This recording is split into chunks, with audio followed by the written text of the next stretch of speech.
먼저 우리 한번 인사했으면 좋겠습니다. 메리 크리스마스. 메리 크리스마스. 자, 무슨 뜻일까요? 메리 크리스마스. 우리가 너무나 많이 부르는, 이제 더 많이 부르게 될 말 텐데, 메리 크리스마스가 무슨 뜻일까요? 메리 크리스마스. 자, 여기서 메리는 기쁘다 라는 뜻이고요. 크리스는 그리스도를 말하고 있고, 마스는 예배 혹은 탄생, 축제 뭐 이런 뜻을 가지고 있습니다. 그래서 메리 크리스마스는 기쁜 그리스도의 탄생, 그리고 기쁜 그리스도를 탄생을 위한, 탄생에 의한 예배, 이런 의미를 담고 있습니다. 그래서 우리가 메리 크리스마스 하는 것 자체가 그리스도가 탄생하셨습니다, 그것이 늘 기쁩니다 라는 것을 말하는 단어이기도 합니다. 자, 오늘 말씀은 누가복음 2장 8절부터 20절 말씀인 바로 목자들에 대한 이야기입니다. 자, 그러면 먼저 오늘 이 말씀을 전하기 앞서서 여러분께 질문 하나 드리겠습니다. 성탄절 하면은 두 인물이 떠오릅니다. 예수님께서 사용했던 두 무리의 인물들이죠. 바로 마태복음에 기록되어 있는 동방박사, 그리고 누가복음에 기록되어 있는 목자들. 자, 이 두 인물은 어떤 관계가 있을까에 대해서 한번 좀 생각했으면 좋겠습니다. 제가 그림 하나를 보여드리겠습니다. 이 그림을 보여드리고 이 그림의 오게티를 여러분께서 한번 찾아주시기 바랍니다. 자, 보여드릴게요. 네. 자, 이 그림의 오게티가 무엇일까요?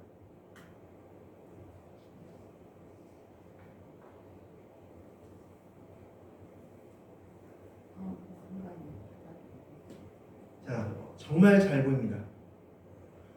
큼지막하게 오게티가 딱 보여 있습니다. 정말 오류가 있습니다. 오류가. 애기가 앉아. 자, 우리가 제가 이 그림을 보여드린 이유가 뭐냐면, 우리가 동방박사에 대한 그림을 볼 때 동방박사가 어디에 가서 예수님을 영접하고 있습니까? 그림에서 많이? 바로 마국간이죠. 네, 마국간에서 동방박사들이 둘러앉아서 황금과 유향과 모략을 드리는 장면을 많이 보셨을 겁니다. 그런데 사실 마태복음을 기록하면, 다음 주에 더 자세히 말씀드리겠습니다. 다음 주 토요일에 더 자세히 말씀드리겠지만, 마태복음 기록을 보면 동방박사는 목자들보다 훨씬 나중에 왔습니다. 그래서 마태복음 2장 11절 말씀을 뭐라고 적고 있냐면, 집에 들어가 아기 예수께 경배했다고 말씀하고 있습니다. 그런데 많은 그림에서는 동방박사가 어디에서 예수님을 영접한 것으로 그리고 있습니까? 바로 구유, 양구유죠. 정확히 얘기하면 양구유에서 예수님을 영접한 것으로 되어 있습니다. 그런데 사실 양구유에서 아기 예수님을 영접한 인물은 동방박사가 아니라 목자입니다. 동방박사는 목자들이 예수님을 영접한 다음에 약 40여일 지난 후에 아기 예수님을 영접한 것을 보면 그게 합당합니다. 왜냐하면 40일이라는 것이 이스라엘에서 남아들이 태어날 때 40일 동안 정결의식이라는 것 같습니다. 그래서 예루살렘에 가서 정결의식을 행하고 그래서 돌아오는 그 기간인데, 그때는 이제 뭐 굳이 마옥간, 즉 양구유에 누일 필요가 없는 것이죠. 그래서 아기 예수님이 집에 있었고, 그래서 동방박사들이 집에서 예수님을 경배했다고 보는 게 합당합니다. 그래서 동방박사들이 말구유에서 양구유에서 이렇게 둘러앉아서 황금과 유향과 모략을 드리는 장면은 좀 약간 오게티적인 그런 장면이라고 볼 수 있는데, 자, 이 말씀을 왜 드리느냐?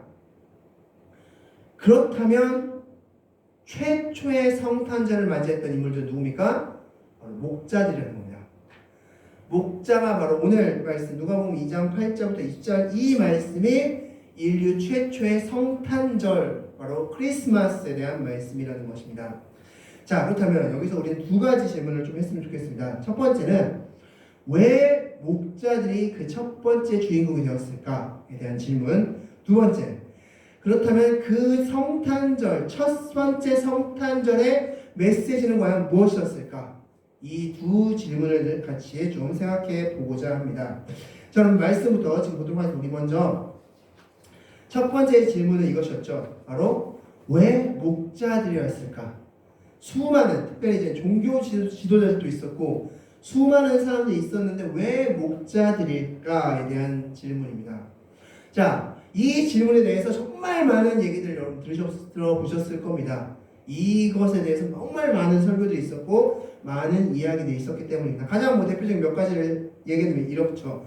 첫 번째는 다윗 왕이 목자 출신이기 때문에 목자들에게 예수님이 임한 것이다 라는 표현입니다. 즉 2장 11절 말씀 보면은 다윗의 동네에 구주가 나셨다고 표현하고 있기 때문에 이 다윗이라는 인물이 원래 목자 출신 아니냐, 목통 아니냐, 양을 키우던 사람 아니냐. 그렇기 때문에 이 다윗 왕이 목자 출신이기 때문에 목자들이 임했다. 뭐 이런 이야기도 있고요.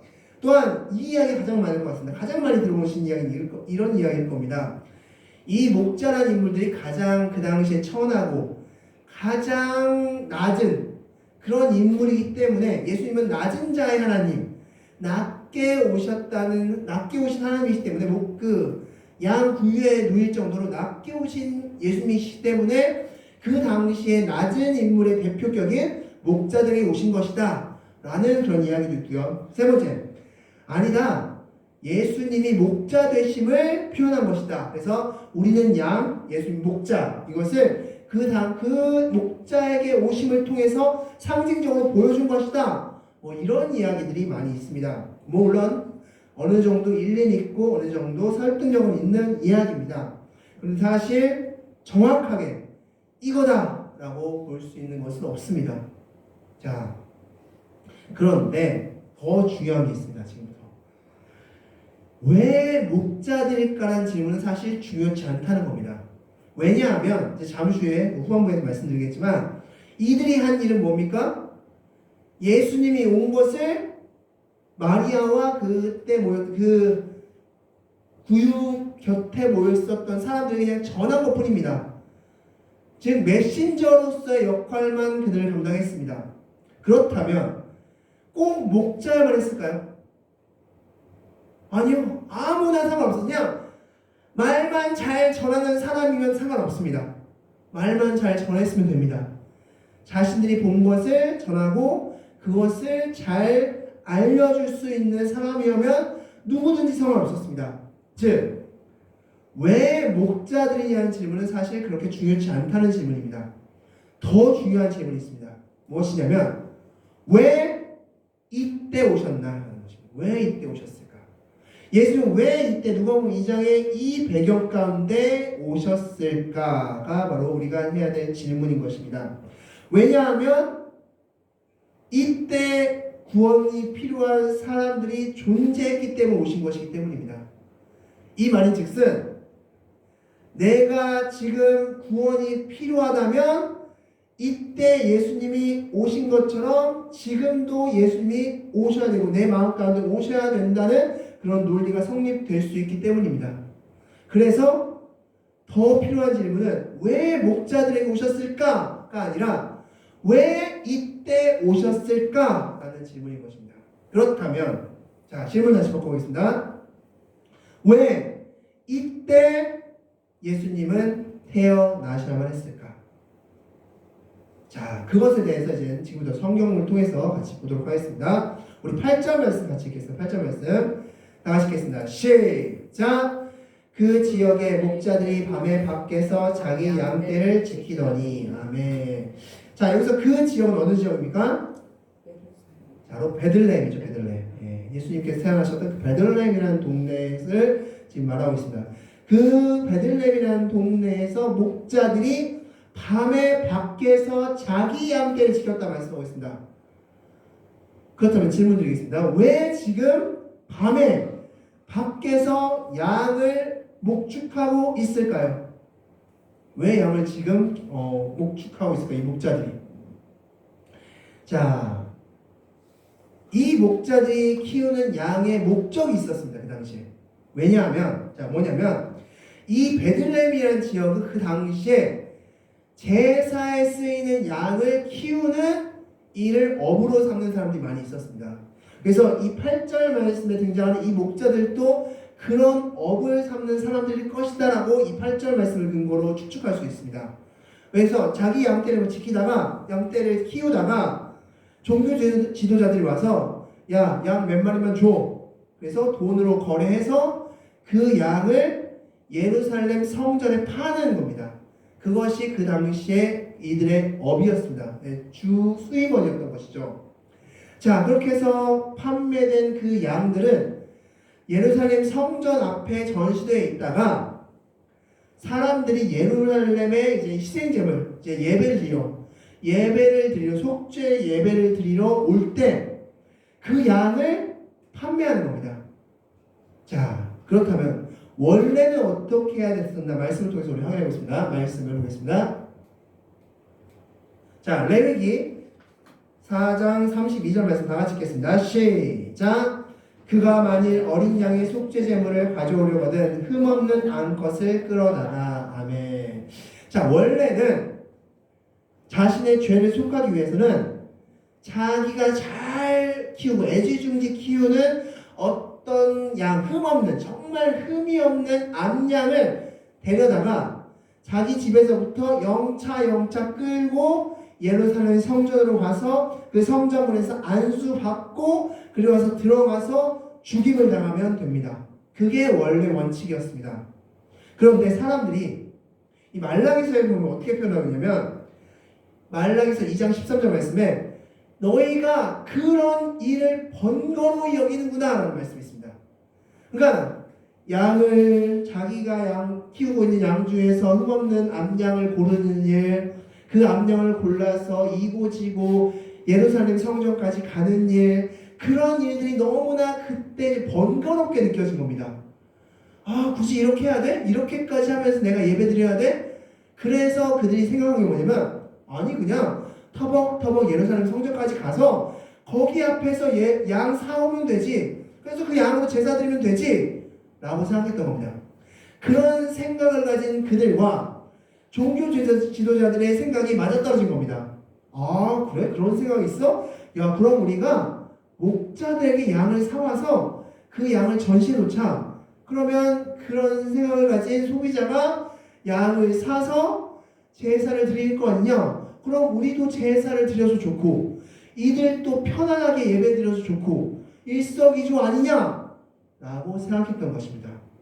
그래서 이때 당시에 목자들은 양을 키웠던 것이고 그 양을 수입원으로 해서 예배를 편하게 드리게끔 하는데 일조했던 것이죠. 자, 그래서 예수님께서 어떻게 하셨습니까? 요한복음 2장 말씀에 너무나 유명한 말씀이죠. 성전 척결, 성전 파괴 사건. 그래서 예수님께서 노끈으로 그 양과 소와 비둘기들을 다 둘러 엎으셨죠. 예. 내 집은 기도하는 집이지 장사하는 집이 아니다. 그러면서 그 성전을 다 파괴버려라. 다 무너뜨려버려라. 라고 말씀하셨습니다. 그리고 말라기서에서 뭐라고 말씀하십니까? 이렇게 예배드릴 바에는 차라리 성전문 닫아라.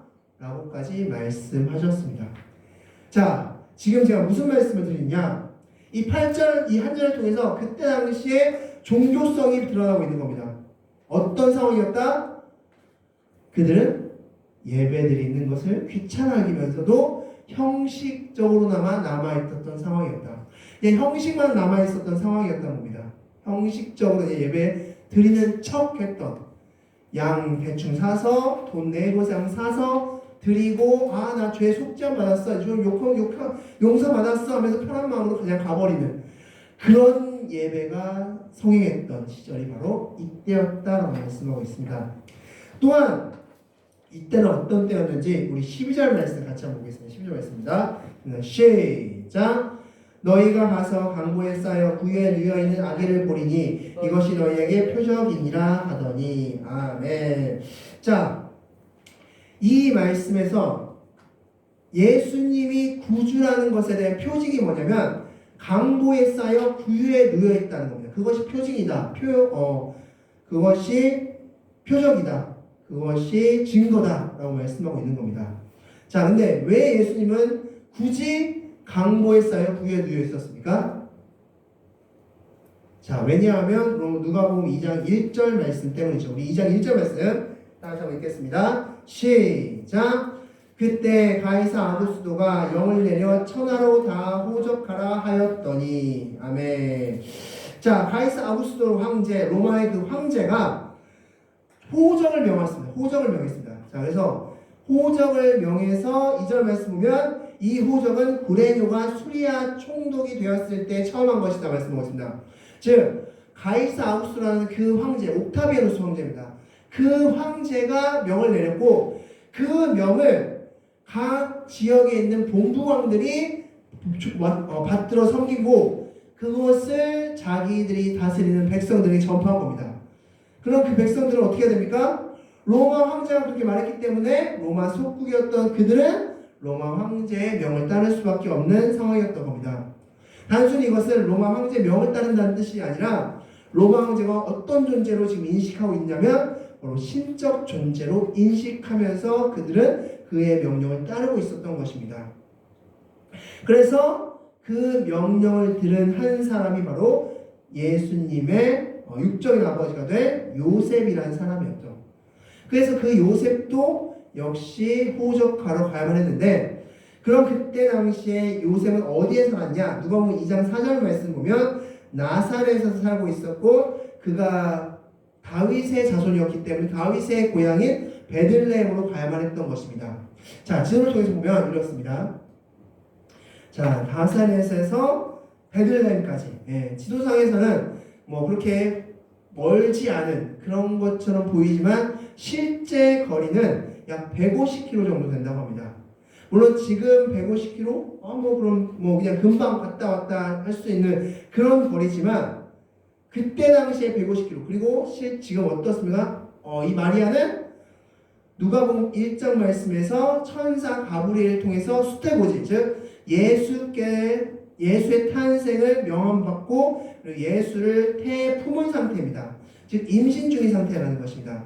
그 임신 중인 상태에서 나사렛이라는 동네에서 베들레헴까지 가야만 했던 것입니다. 150km. 그리고 사실 지도상에서는 나타나진 않지만 지금 이 거리는 어떤 거리냐면 산악지역입니다. 이스라엘의 약 70% 이상이 산지역, 산지입니다. 산지.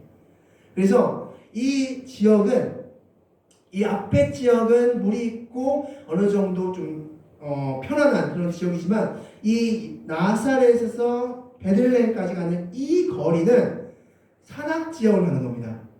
우리가 그냥 가도 힘든 거리인데 임신한 상태에서 산악지역을 걸어간다? 그래서 150km를 걸어간다? 어떤 힘듦이 있을까? 우리는 충분히 예상할 수 있다는 것입니다. 자, 그렇게 해서 어쨌든 꾸역꾸역 이 길을 걸어갔습니다. 그래서 딱 도착할 때쯤 되니까 이제 아이가 태어날 때가 된 것입니다. 그래서 누가복음 2장 6절 말씀은 해산할 날이 되었다 말씀하고 있고 그래서 누가복음 2장 7절 말씀 보니까 그 당시에 호적하러 온 그 많은 사람들 때문에 여관이 없었고 그래서 차선책으로 했던 것이 바로 구유의 아이를 태어나게끔 한다면 누인 것입니다. 그래서 예수님이 구유에 누이게 된 것입니다. 즉 누가복음 2장 12절 말씀 예수님께서 강보에 쌓여 구유에 누이는 이 장면을 통해서 무엇을 볼 수 있냐면 우리는 이 당시에 로마라는 나라의 힘 그리고 로마 황제를 그들이 어떻게 생각하고 있었는지에 대해서 우리는 볼 수 있는 것입니다. 즉 제가 지금 무슨 말씀을 드리냐 이때 당시는 어떤 당시였다? 안으로도 종교가 썩었고 즉 제대로 하나님을 믿는 사람들이 없고 그리고 밖으로도 하나님을 믿을 만한 상황이 되지 않고 모두 로마 황제를 신으로 여길 수밖에 없는 그런 분위기 가운데 있었던 상황이 바로 이때 당시였다라는 것입니다. 그리고 이때 누가 오셨습니까? 바로 예수 그리스도가 오셨던 것입니다. 그래서 우리는 왜 목자들입니까? 가 질문이 아니라 왜 이때 오셨습니까? 가 질문이 되는 것이고 그 질문에 대한 답은 이 당시는 모든 것이 다 어두컴컴한 시대였다 라고 정의 내릴 수 있는 것입니다. 그런 어두컴컴한 시기 가운데서 예수님이 태어나셨는데 그렇다면 그 당시 첫 번째 크리스마스에는 어떤 메시지가 선포되었을까 싶다. 말씀을 통해서 이제 보도록 하겠습니다. 우리 10절 말씀 다 같이 읽겠습니다. 시작! 천사가 이르되 무서워하지 말라. 보라 내가 온 백성에게 미칠 큰 기쁨의 좋은 소식을 너희에게 전하노라. 아멘. 자, 온 백성에게 미칠 큰 기쁨의 좋은 소식. 한마디로 뭡니까? 복음이죠. 예. 복음을 선포할게 라고 말씀해 주고 있습니다. 자, 그러면서 11절 말씀인데 우리 다 같이 한번 읽겠습니다. 시작. 오늘 다윗의 동네에 너희를 위하여 구주가 나셨으니 곧 그리스도 주시니라. 아멘. 자, 여기서 중요한 단어는 뭐냐? 구주가 나셨다. 그리스도 주시다라는 뜻입니다. 구주, 그리스도, 메시아 다 똑같은 단어죠. 바로 구원자라는 것입니다. 구원자가 나셨다라는 복음이 선포된 겁니다. 우리에게 가장 필요한 메시지는 바로 이것이라는 거죠. 왜 우리가 하나님께 가지 못하는가? 왜 우리가 하나님께 받을 수 있는 위로와 평안함과 기쁨을 받지 못하는가? 그건 다 죄라는 것 때문입니다. 그런데 그 죄라는 문제를 해결할 방법이 있어. 그게 바로 복음이라는 겁니다. 그래서 우리에게 무엇보다 필요한 메시지가 선포됐고 그 메시지가 바로 11절 말씀 너희를 위하여 구주가 나셨다라는 말씀입니다. 사실 근데 이 메시지, 이 구주에 대한 기록은 오래전부터 이들은 기다리고 있었던 기록이라는 것입니다. 즉 창세기 3장 15절 원시복음이라고 불리는 그 복음, 여자의 후손에게서 뱀의 머리가 상할 것이다 라는 그 원시복음에서부터 시작해서 뭔가 특별하거나 의미 있는 아이가 태어날 때마다 이 아이가 메시아가 아닐까? 이 아이가 메시아가 아닐까? 라는 질문들을 사람들은 쏟아내기 시작했다고 합니다. 대표적으로 몇 장면을 보면 창세기 4장 1절 말씀 보면 이제 아담과 하와가 에덴 동산에 쫓겨난 다음에 누가 태어났습니까? 바로 가인이라는 인물이 태어났습니다. 가인. 이 가인이라는 인물의 이름의 뜻을 보면 여호와로부터 말미암다라는 뜻을 가지고 있습니다. 여호와로부터 말미암다. 자, 왜 아담과 하와는 가인이라는 이름을 이 아이에게 지어주었을까? 바로 이 아이가 혹시 여자의 후손? 이 아이가 우리를 구원할 메시아? 라는 기대를 가지고 있었던 것입니다. 그런데 실제적으로 우리는 너무나 잘 알고 있죠. 스토리를. 이 가인이라는 인물은 구원자였습니까? 아니죠. 최초의 살인자였습니다. 최초의 살인자가 됐던 것이죠. 또한 창세기 5장 29절 말씀 보면 노아라는 인물이 등장합니다. 이 노아 이름의 뜻은 안위하다라는 뜻을 가지고 있습니다. 왜 이렇게 이름을 지었을까요? 이 아이가 혹시 메시아? 라는 기대감 속에서 혹시 이 아이가 메시아일까라는 기대감을 통해서 노아라는 인물을 지어줬지만 이 노아의 말년은 어떻습니까? 포도주를 마시고 벌거벗은 누워서 술주정하는 그런 모습이 마지막 모습이라는 것입니다. 모두 구원자일 거야, 구원자일 거야, 구원자일 거야 라고 생각했지만 모두 다 구원자가 아니었던 것입니다. 그런데 그렇게 오매불망 기다리던 구원자가 드디어 태어났다라고 말씀하고 있습니다. 그러면 이렇게 물어볼 수 있죠. 이 아이가 진짜 구원자의 증거가 있습니까? 지금도 많이 그동안 숱하게 구원자일 거야, 구원자일 거야 라고 생각했던 사람들이 아니었는데 그러면 이 아이가 이제 앞으로 만나게 될 우리가 만나게 될 그 아이가 진짜 구원자의 근거가 있습니까? 라고 묻는다면 이제 12절 말씀이 그에 대한 대답이죠. 다 같이 읽겠습니다. 12절 말씀입니다. 시작. 너희가 가서 강보에 쌓여 구유에 누워있는 아이를 보리니 이것이 너희에게 표적이니라 하니라. 어떤 게 표적이다? 강보에 쌓여 구유에 누워있는 아이가 너희 보일 거야. 그렇게 강보에 쌓여 구유에 누워있는 아이가 보여질 텐데 그게 표적이 되어서 이 아이가 메시아, 구원자, 그리스도다 라고 너희가 알 수 있을 것이다 라고 말씀하셨습니다. 그것이 표적이 된다라고 했습니다. 그런 아이가 있을 건데 그 아이가 메시아다 라고 말씀하신 거예요. 그러면 너희가 알아볼 수 있을 거야 라고 말씀하신 것입니다. 자, 그렇게 하고 나서 이제 너무나 유명한 우리 성탄절 하면 가장 유명한 말씀 중에 한 말씀이 바로 13절과 14절 말씀인데 굉장히 중요한 말씀. 왜 이 말씀을 천사들이 선포하고 찬양했을까? 자, 13절 14절 말씀 다 같이 읽겠습니다. 시작.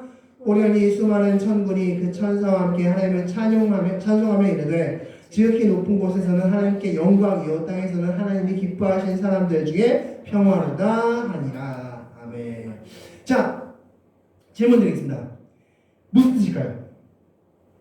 지극히 높은 곳에서는 하나님께 영광이요 땅에서는 하나님이 기뻐하시는 사람들 중에 평화로다. 무슨 뜻일까요? 우리가 성찬절하면 가장 많이 보는 메시지일 텐데, 말씀일 텐데 도대체 무슨 뜻일 겁니까? 이걸 왜 지금 찬양하고 있습니까? 천사들이. 이걸 왜 천사들이 찬양하고 있을까요?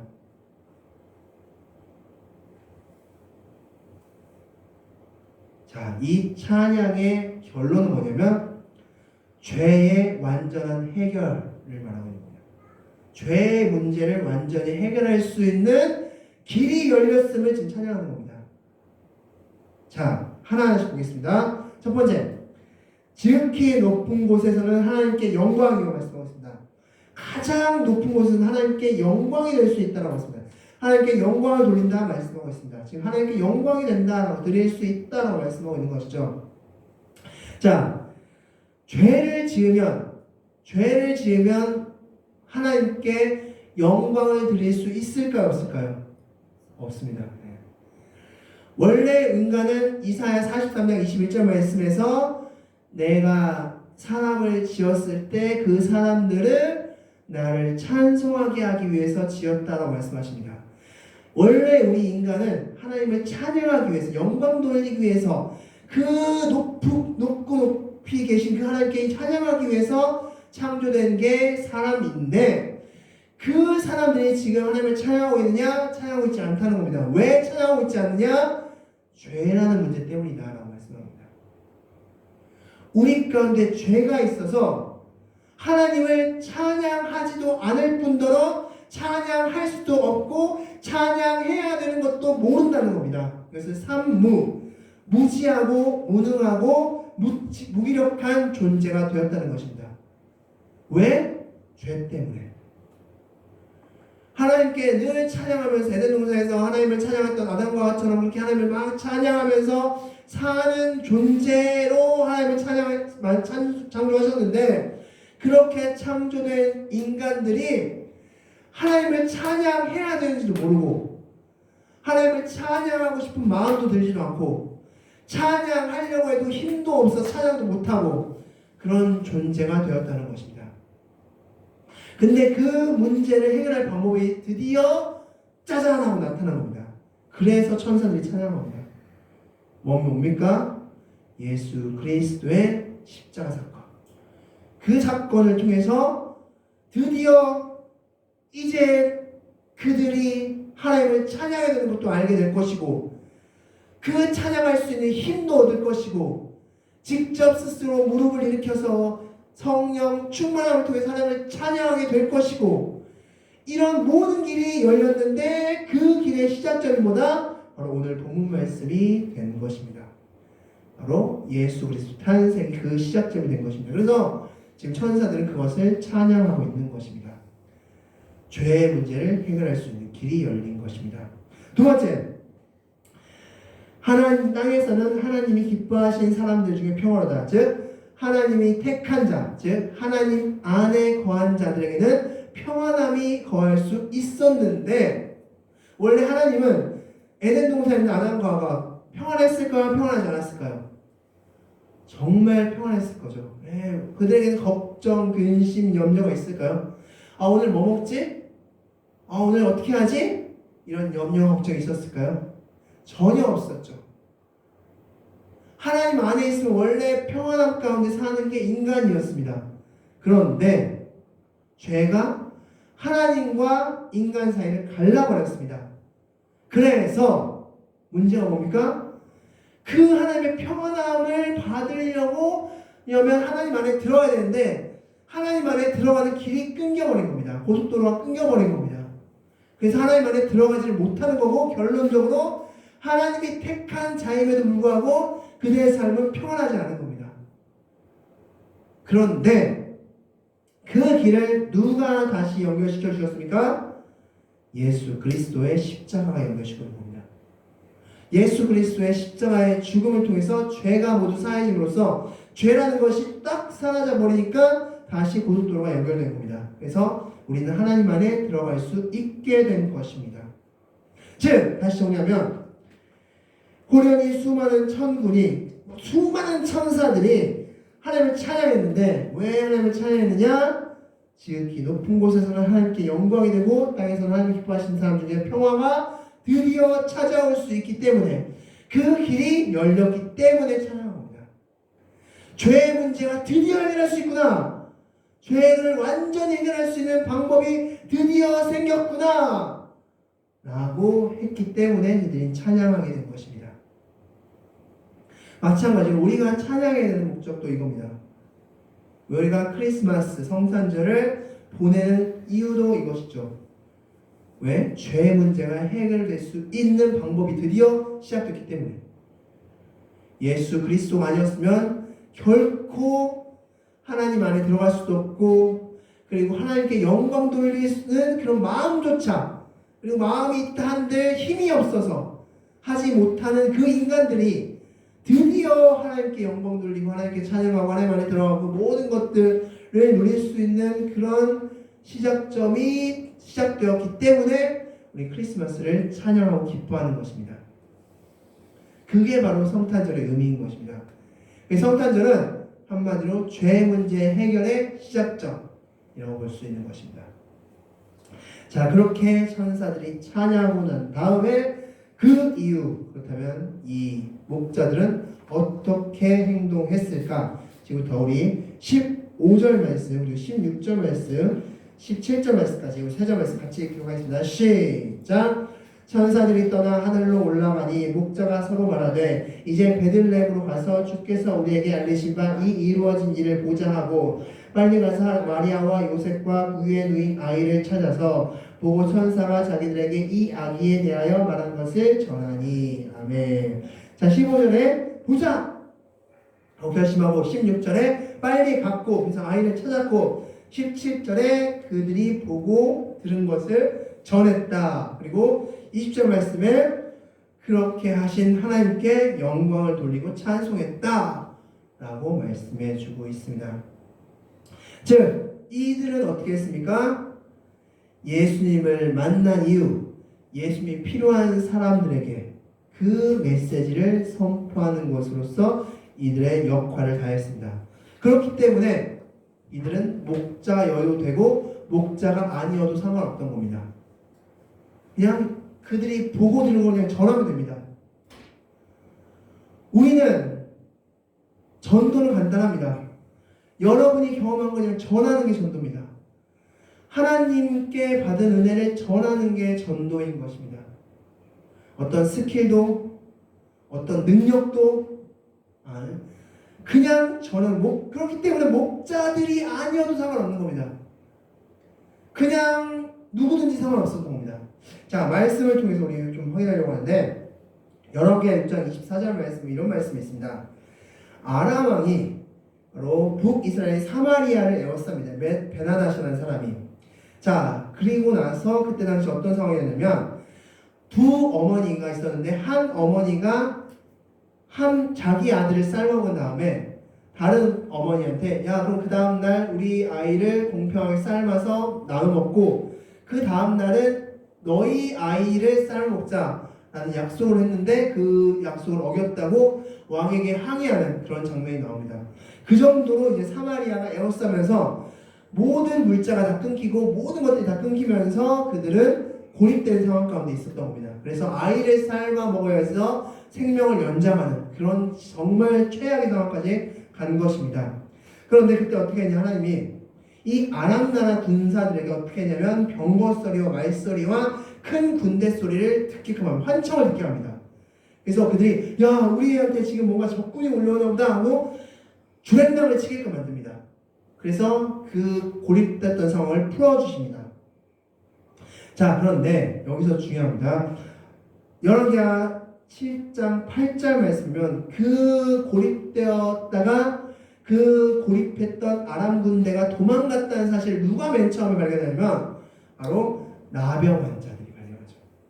나병원들. 자, 그리고 나서 나병원들이 이렇게 말씀합니다. 자, 다 같이 말씀 보겠습니다. 시작. 나병 환자들이 그 친구에게 처음 말하되 우리가 이렇게 해서는 아니 되겠도다. 오늘은 아름다운 소식이 있는 날이거늘 우리가 침묵하고 있도다. 아멘. 자, 그래서 만약 이 침묵을 계속하면 우리에게 벌 위에 벌이 내려질 것이다. 그러면서 그들은 전했던 것입니다. 이들은 나병 환자여야만 했던 것도 아니고 나병 환자이기 때문에 못 전하는 것도 아닙니다. 이들은 단순히 기쁜 소식이 있었고 그 기쁜 소식을 알았기 때문에 전한 것입니다. 왜 목자들이 해야 됩니까? 아니요, 목자들이 아니어도 상관없습니다. 단순히 이들은 그 기쁜 소식을 알았고 그들은 전했던 것입니다. 그렇기 때문에 전도는 결코 어떤 능력이나 스킬이 필요한 것이 아닙니다. 그냥 경험한 것을 전하면 되는 겁니다. 내가 하나님 만났어. 너무 좋더라. 한번 와봐. 이게 그냥 전도인 것이죠. 그러려면 여러분들이 먼저 그 예수님이 필요해야 되는 것입니다. 그 예수님이 필요해야지 그 예수님을 경험한 후에 그 예수님을 다른 이에게, 마치 나병 환자들이 지금 아람 군대들이 다 도망갔어. 그럼 우리는 자유야 라는 것을 사람들에게 전했던 것처럼 그렇게 전하면 된다는 것입니다. 그래서 우리는 이 첫 번째 성탄절을 보는 이 목자들의 모습을 통해서 성탄절은 이렇게 지내야 되는구나 라는 것을 우리가 깨달을 수 있길 바랍니다. 자, 말씀을 정리하겠습니다. 예수님은 왜 오셨을까? 바로 죄로 인해서 하나님께 영광을 돌리지 못하고 영광 돌릴 생각도 하지 못하고 돌리고 싶어도 능력이 안 돼서 못 돌리고 하나님과의 관계가 단절돼서 원래 하나님 안에 있으면 평안하고 기쁘고 즐거운데 그 관계가 죄 때문에 단절돼서 그런 것도 얻지 못하는 인류에게 그것을 회복시켜주기 위해서 예수님 오셨다라고 말씀하고 있습니다. 그러면 이젠 우리가 해야 될 건 딱 하나입니다. 내가 지금 그런 상황입니다 라는 것이죠. 내가 지금 하나님께 영광 돌리지 못한 상황입니다. 내가 지금 하나님과의 단절된 상황입니다 라고 고백하는 것, 그리고 예수님께 오는 것, 그것이 필요하다는 것입니다. 그게 바로 예수님이 성탄절이 필요한 이유고 성탄절이 필요한 사람들의 모습인 것입니다. 그래서 여러분들이 이번 성탄절, 이제 다음 주 주일이 성탄절인데 성탄절을 준비함을 통해서 나는 과연 정말 성탄절이 필요한 사람인가? 라고 생각하시는, 묵상해 보시는 시간이 되셨으면 좋겠습니다. 나는 과연 성탄절이 필요할까? 나는 과연 성탄절이 필요할까? 예수님이 필요할까? 정말 나는 이 죄의 문제 때문에 죄의 문제를 정말 해결하고 픈 그런 간절한 그런 존재인가? 한번 묵상해 보셨으면 좋겠습니다. 그래서 정말 필요하다면 예수님께 오셔서 그 오심이 오신 목적을 여러분에게 적용시켜 주시는 그런 여러분들이 되시기 바라겠습니다. 이제 다 같이 하나 기도하겠습니다. 기도하겠습니다.